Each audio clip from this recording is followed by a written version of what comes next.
क्या अच्छा दिखाऊं मैं इस हॉस्पिटल के बारे में आपको, आप थोड़ा सा आगे जब आएंगे।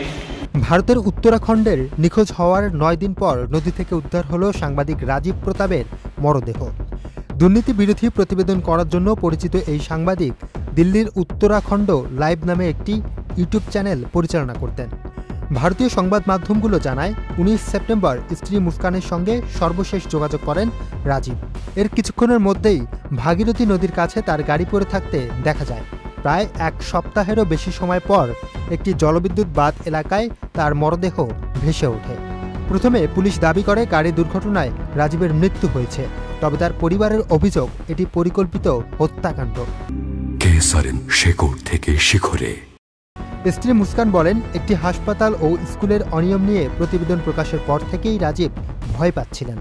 অনেকে তাকে ফোন করে ভিডিওগুলো মুছে ফেলার হুমকি দিচ্ছিলেন। শেষবার রাত 11:50 তিনি রাজীবকে মেসেজ পাঠান, কিন্তু সেটি আর ডেলিভারি হয়নি। মুস্কানের মতে রাজীবকে অপহরণ করা হয়েছিল এবং তিনি কেবল দুর্ঘটনায় মারা যাননি।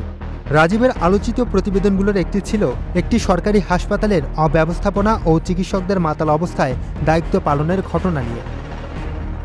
ঘটনায় শোক জানিয়ে উত্তরাখণ্ডের মুখ্যমন্ত্রী পুষ্কর সিং ধামি সুষ্ঠু তদন্তের নির্দেশ দিয়েছেন।